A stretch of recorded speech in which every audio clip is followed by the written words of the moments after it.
Continuing example 2b.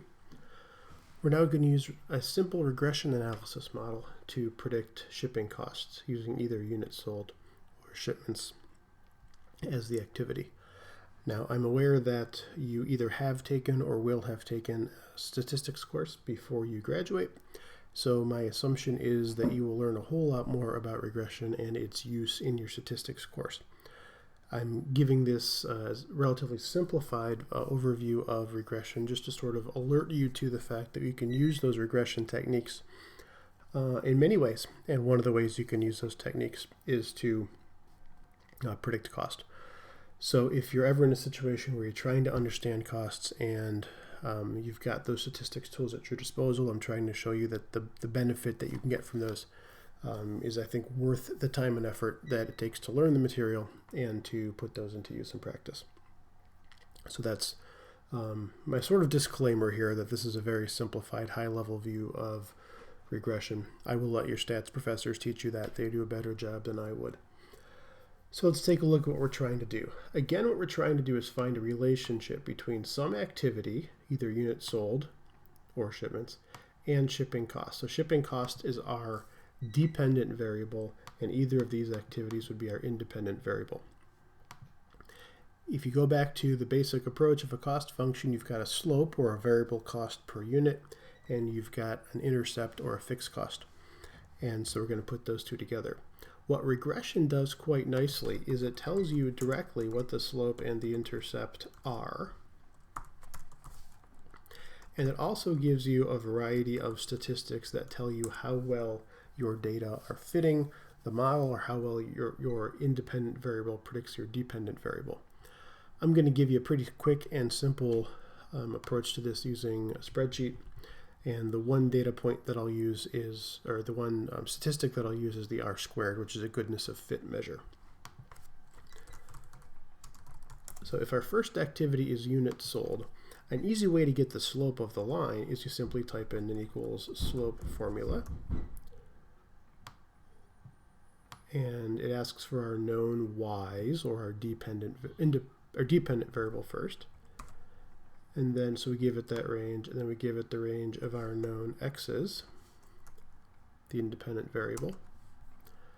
And it gives us a result, 2.67. Again, this is going to be in dollars per unit sold. So what this tells us is on average, each unit sold increases our shipping cost by about $2.68. Our fixed cost is on a per month basis because we have monthly data. We're going to use an equals intercept formula. Put in our known y's and our known x's. And our intercept gives us a fixed cost of about $144,000 per month. Now, one of the advantages of regression over the high-low method is we get some statistic that tells us how well our line fits. The only one I'm going to cover here is R-squared, which is a goodness of fit measure. It goes from 0 to 1. 0 says there's absolutely no relationship whatsoever between units sold and shipping costs. And an R-squared of 1 would tell us there's an exactly perfect one-to-one relationship between units sold and shipping costs. In real life, you're not going to get a whole lot of ones. You might get some zeros, but in real life, there are very few things that are a perfect linear relationship with other things. The R-squared formula equals RSQ, and like with the other regression formulas, we put in our known y's, hit comma, put in our known x's, and we get an R-squared here of about 0.45, which isn't great, it isn't awful.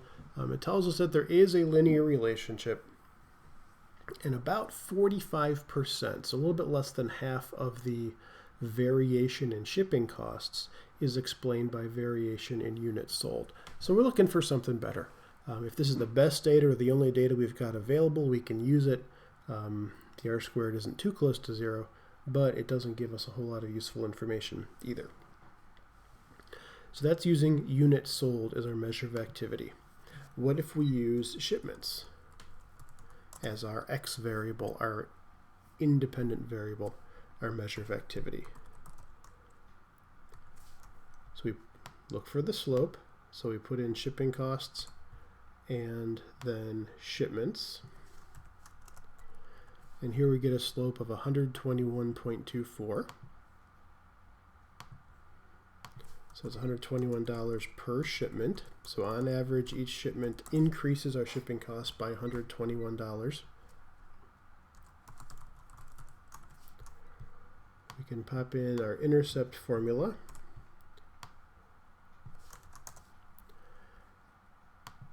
And our intercept is going to be roughly $31,000 of fixed cost per month. And here's where we find out whether shipments is a better predictor of shipping costs than units sold.